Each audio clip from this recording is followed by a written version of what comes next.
In this video, we're going to look at a case study of a school that has implemented indoor air quality initiatives with the aim of protecting the health and the well-being of staff and students. I'm delighted to be joined by David Thornton, Peter Evans, and Bob Sharon. David is the Chief Operating Officer at Somerset College, a K-12 independent school on the Gold Coast. Peter and Bob are from BlueIOT, a smart building technology company that runs a cloud platform and has been working with the school to design and implement their IAQ initiatives. David, I want to start with you. We met at the Thrive IAQ Indoor Air Quality Forum recently, and Somerset was the only school represented at this event, which I think says something in itself. So I'm interested to understand why Somerset College has an interest in indoor air quality, and what were the catalysts that brought about an interest in protecting people from airborne hazards? Yes, thanks, Colin. Look, I think what got us interested in the first place was just one of those run-of-the-mill complaints from teachers, if you like, saying that they're having some funny smells in their classroom, and it was a particularly a sort of sensitive teacher, who has allergies and things like that. And it followed a tropical rainstorm in Queensland, and it was an older classroom. And we discovered mold growing, and our normal procedure would be to get the sanitizers in and do a complete thorough clean, and then we'd brush our hands of it. But we really just wanted to make sure that being an older room, that we weren't just covering up an infestation that was just going to come back later, and we didn't want the teacher or the students to be compromised in any way. So we just went beyond the normal sanitization and wanted initially to find out ways, how can we keep monitoring this situation so that it doesn't reoccur and we go through the same procedure again.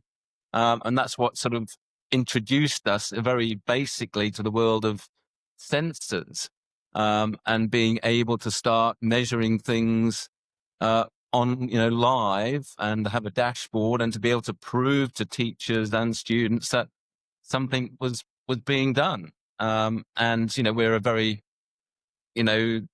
technology interested school. We like to be progressive, and I think that's just one of the features of Somerset College being a truly independent school. We don't report to another level of authority like a diocesan board or a church system. That we can take the responsibility into our own hands and feel close to the teachers, close to our students, close to the community, and feel like, well, we want to do something that matters and that we can prove is helping the environment. Yeah, it's really interesting that this happened, as I understand it, before the COVID pandemic arrived in Australia. And it's kind of interesting timing, because the things that you would have done, or at least started, to reduce the health impacts from mold are largely going to be the same things that you would do to reduce health impacts from COVID or other airborne viruses.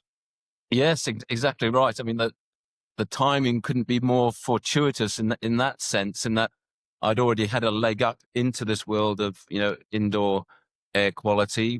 I'd started to be familiar with CO2 levels and spores and all the bad things that can go on in the air. And then wallop, COVID comes in, and we've already got this head start. And so that helped us appraise government initiatives to say, oh, flood the place with air purifiers, or do that or do the other. And already we'd had our minds ticking over on what are the more sustainable measures to take. How can we be sure that what we implement is doing its job? So COVID was another accelerant, if you like, to our interest in indoor air quality.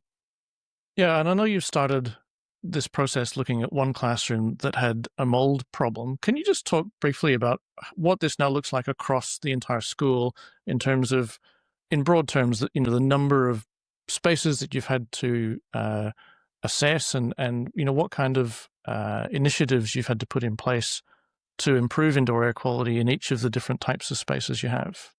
Yes, yeah. I mean, this was an interesting proposition in that, once we've got a system going in one of the older classrooms, or we obviously, and at the time of COVID, everyone wanted to be reassured that their space was as, healthy and germ-free as possible. But, on a practical basis, most schools can't suddenly adapt, 100 classrooms overnight. The cost would be prohibitive, and not all classrooms are the same. They're very different ages and technology mixes and shapes and sizes. So, we just took this pragmatic approach of trying to identify which are likely to be the high risk buildings, which are the most sealed in classrooms, which have got the oldest air conditioners, oldest filters. And so we had a targeted approach, a prioritization approach. And, we started with a collection of sensors that we sort of we sort of designed a mobile fleet, if you like, of assessment, and went round the different classrooms. And it was amazing to see in reality that the modern classrooms with modern air conditioning systems truly did have better results, better filtration, better air quality. And so that immediately said, well, okay, well, we don't need to prioritize the most modern classrooms. Let's, go back and find out what age roughly are the ones that need to be tested first. And so that's what we've done. But our fleet of sensors has increased over the years. Peter, you'll probably tell us how many sensors we actually do have on the go right now. It's probably, I don't know, 50 to 100 maybe now. It's approximately 100, David, for IAQ sensors for measuring for carbon dioxide and mold and TVOCs. Yeah.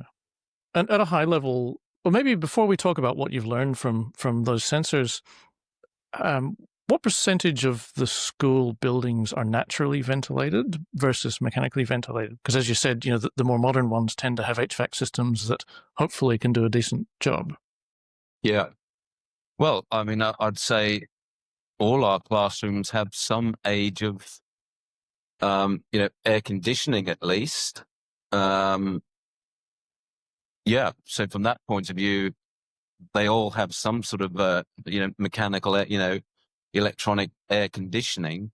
We've got a chiller unit at school now, which has got its own, BMS setup, and that does, another, eighth of the school. And some buildings have their own, holistic building setup. So it is a bit piecemeal in the way the school has grown and the systems we've used. But they all, to some degree, have air conditioning, which has, an element of being able to ventilate on a free wheel, if you like, without going into the cooling or heating mode. Yeah.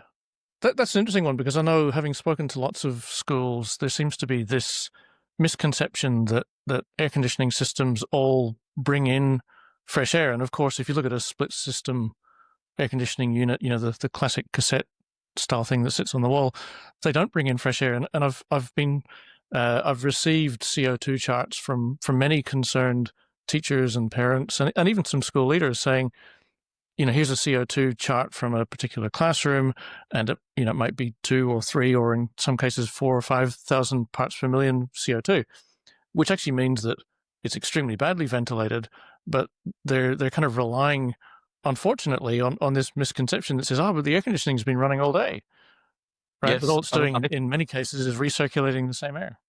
Yeah, I think that's a very real misconception, and you might actually have to drill down to the age of the unit, even to say, what its capabilities are and how it does work.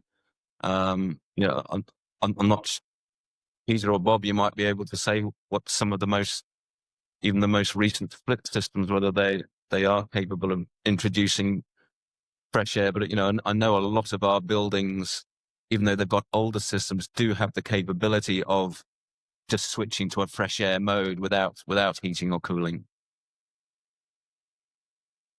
Yeah, maybe Peter, this might be a good time to talk about what are some of the initiatives that you've helped the school to put in place in terms of improving mechanical ventilation, adding filtration if it's necessary, or I know you've also looked at improving natural ventilation in some classrooms. Do you want to talk us through, just in broad terms, what some of those initiatives have looked like and what you've had to do?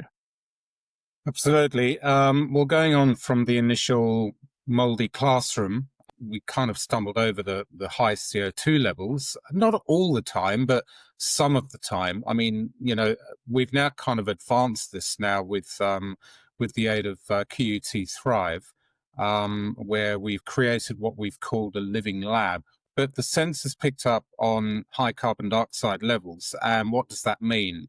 That means that, yes, the air conditioners, your point about air conditioning, split systems in particular, the building in which we're currently monitoring, well, the original building, they don't draw in fresh outside air. And even though in the height of summer you can walk into that classroom and it's all lovely and cool, but you look at the CO2 monitors and you're realizing that you've got a very high level of CO2. So all they're doing is just regurgitating stale air. And as mentioned earlier, classrooms are quite unique. Schools are quite unique. Even though you have other buildings like office spaces with high volumes of people, in this case, the older buildings that are probably over 40 years old, they were, two in particular, were built back in the 1980s, I think. And I think back then, ventilation was not part of the architect's wish list, if you like, when designing a building. And so what we've had to do is, upon realization that we had nice cool air in the classroom, we're monitoring high CO2 levels at peak when you've got 30 students in a classroom plus a teacher, all exhaling CO2. The importance of CO2 monitoring is that CO2 is a good proxy for long-range infection risk. We know that because humans exhale a lot of CO2, about 40,000 parts per million. And so if you're measuring higher CO2 levels, that means you're breathing in more of other people's exhaled air. If there is high CO2, that means that there is poor ventilation because it's not removing that exhaled air that other people have put into that space. And if there's poor ventilation and you're breathing other people's exhaled air, that means there's a greater risk of COVID infection. What do you do about that? Well, we initially started putting window fans into the classroom to see if that would work. We set up a basic network initially at the college. So this is independent of the college IT infrastructure. We weren't allowed to piggyback off that obviously for security reasons. So it's a cloud-based LoRaWAN network. It is a cyber secure network that basically goes up to the cloud. And the college have now got a dashboard that we can monitor in real time, literally down to the last 2 minutes, of what's going on in each class area or general learning area, in order for us to make informed decisions on what's going on. But essentially, the initial building, we put in fan systems. The original fan we put in did a great job, but it was too noisy to run during class times. So again, this has been a sort of a process of elimination of, what are the right systems? What are the right fans? And you wouldn't believe, how many fans we've tried. I think about 4 fans. We've now found the perfect fan, which, pulls through enough cubic meters of air per minute out of that classroom. Noise seems to be a pretty common concern, understandably 100%. so, in classrooms. 100%. So, the big fan we initially put into one classroom did a great job, but we couldn't use it when we needed it. And that's during class times. And we've now positioned the extraction fans, the exhaust fans, opposite the doors. It's really interesting. You're talking about something that I think is really important and not well understood. So the idea of having a through movement of airflow from one end of a classroom to another, I think is really important but misunderstood. I've again spoken to lots of school staff and school leaders who've said, well, we've done everything we can to maximize ventilation. And if you look at what they've done, they've opened some windows or a door That's not on one enough. side of a classroom, and you don't get through movement of air if No, typically that's not if you do enough. that. You can't just Yeah. open a door and window unless you've got a natural wind. That there is a natural breeze coming through from one side of classroom to the other. It's not going to be enough just opening a door or a window. Yep. I want to come back to the measurement side of this, because I think, measuring things like CO2 is obviously really valuable because it tells you immediately what the quality of ventilation is, or at least gives you some signal as to whether you have a ventilation problem. What has the school been able to do in terms of taking action based on CO2 readings? Have you set thresholds, for example, that say if it goes above a certain number of parts per million, we'll do a certain series of things?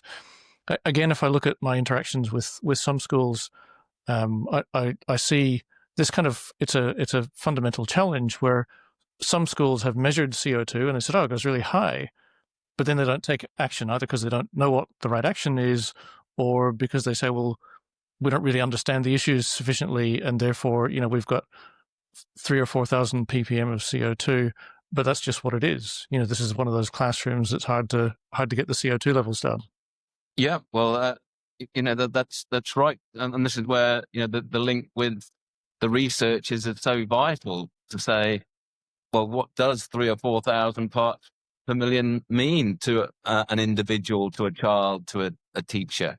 What does the research say in terms of mind fogginess, and ideally, what should we get it down to? How long does it take to get from 3,000 down to perhaps the more 800 parts per million, which is seems to be roughly an acceptable level? And again, that's all research based, and we're trying to aim for those acceptable levels. And it's just been another great experimental experience, hasn't it, Peter, with trying to drive the automation of the fans, so that when it does hit a threshold, or when we see it, the trajectory going up, that the fans kick in, and we try and get it sustainably under the 1,000 as the kids start breathing more and more, and as the lesson progresses. So again, it's been trial and error to see how early do we need to get these fans going to cap the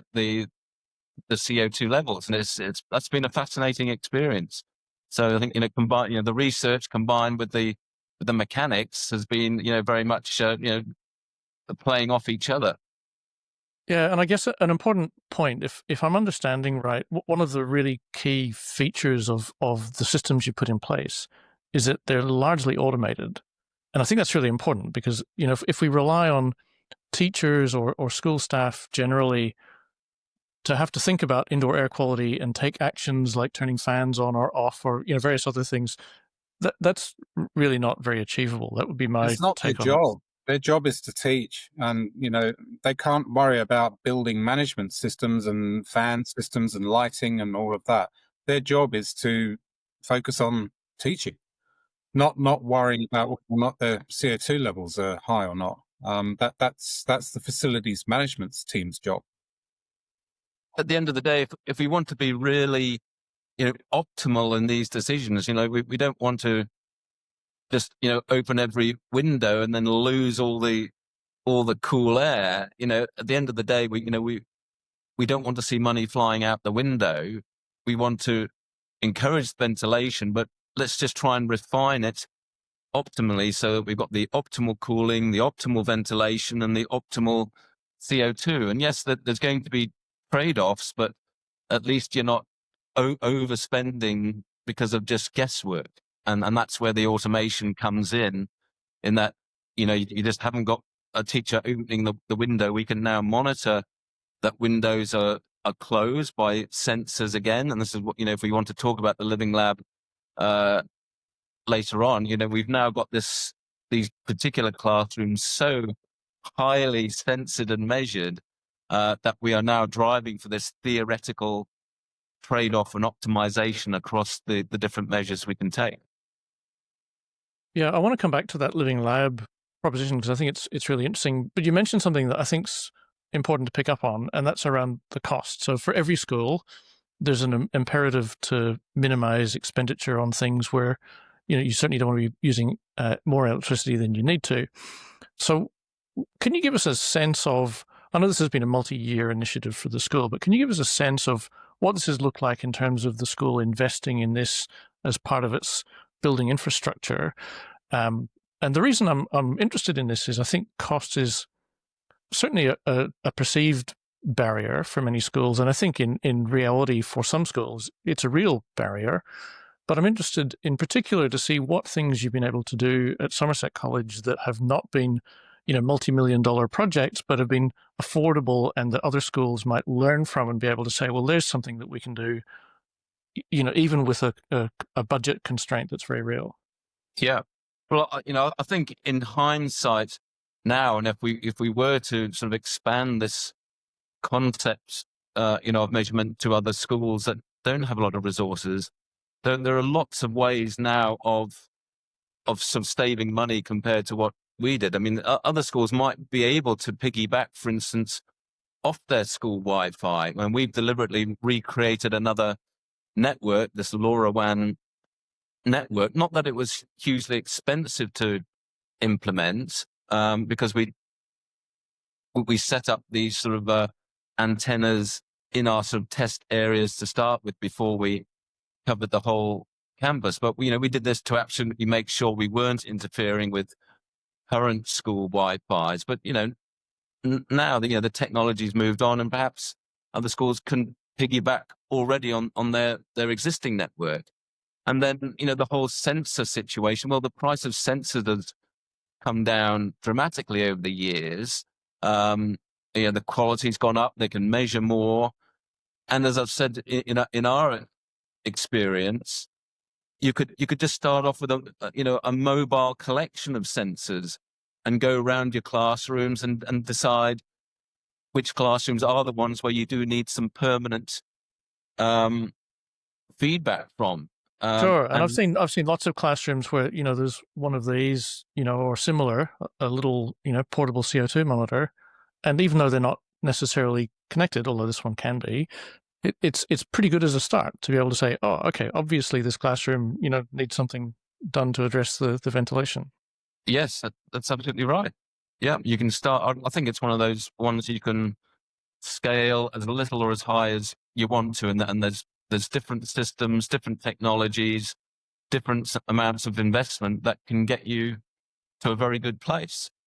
David, back to you. One of the things that I think is really interesting at the moment is the kind of attitudes towards COVID in particular, but also other airborne viruses. There's obviously COVID and influenza come in waves. COVID, we have multiple waves a year. Influenza typically is one wave a year. There seems to be a sense, though, that COVID is over, or in some way we can now treat it as if it were, just one of the respiratory illnesses that we deal with in life. But if you look at the US as a kind of a window to the future, where they've had COVID circulating for longer than Australia, there's a recent study that found that there are an estimated 5.8 million American children now suffering from long COVID, which makes it, by this study at least, the most common chronic illness experienced by children in the United States. So I'm interested in that context in how staff and families at the school have thought about the health implications. Is this something they're thinking about, or that they're encouraging the school to take seriously? Or is it like in much of the rest of society now something that we don't like to think about? Yeah, I think you're right. I mean, I think our community would reflect, that wider malaise now. Certainly in the middle of COVID, what we were doing, you could have invested millions when they wouldn't bat an eyelid. But certainly, my passion generally, in the sustainability space. And just my, gut feeling that, viruses will erupt again. And, that the sense of being on the front foot when something arrives is such a good feeling and such a good message to give to the community that, their kids are as safe as can be, that we are using the cutting edge technology to, reduce the impact of, anything negative out there, is a good feeling, and the goodwill is enormous from that. So, we're happy to keep on the good fight of, providing the safest, most comfortable learning environments we can. And, if we've got our systems as well developed as we can, as automated as we can, as low cost as we can, ready for the future, then it's like a lot of other, risk mitigation strategies, that prevention is always the cheapest option and the most effective strategy to take at the end of the day. David, the reason I was keen to have this conversation was that I think a lot of schools don't have case studies or examples they can look to say, that's worked well, we could emulate some of what has been done here. And certainly in Queensland, the guidance they get from the Department of Education, I think, is pretty limited in this regard. Look, it's all about how it comes together. I think the important thing is that the integrated solution delivered to bring about the data. A wise person once said, you can't manage what you don't know. So what we've been able to do is provide the sensors and the information to David, to Somerset College, so then they can make informed decisions. And as we did, they decided, well, we need to do something about this. So David wisely put forward a plan. We put in exhaust fans. We experimented a bit. We've now improved it even further and made probably an improvement of 350% from where we started, which is fantastic. And again, it is through David's foresight in looking at the data that we've provided to make these informed decisions. And so we can continually improve and make the place a healthier, safer environment for our school kids and for staff as well. And I think it's a fantastic thing to be a part of all this. Yeah, that's really interesting. And I think it's really important and timely, particularly from a workplace health and safety obligations perspective, setting aside the obvious question of, how do we do the right thing by our staff and students?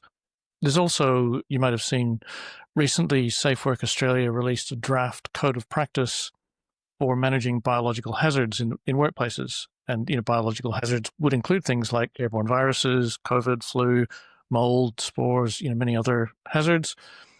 And the important thing that, it's only a draft, but, when it's finalized, the important thing that I think workplaces and schools can take away from it is that it doesn't create any new obligations in terms of preventing spread of viruses or exposure to biological contaminants. It simply says you have this obligation already, and here's some guidance specific to how you might deal with biological hazards as opposed to, wearing hard hats on building sites and that kind of hazard. And I think Somerset College should be commended on the fact that, you've got ahead of the curve. And David, as you said before, I totally agree with your comments about, it's better to be on the front foot, because I think not just in terms of the health impacts, but I think for a lot of schools, also the legal obligations that come with having a workplace where you have, workplace health and safety issues to think about. I think being on the front foot is really important. And have the proof to show it. Yeah. Yep.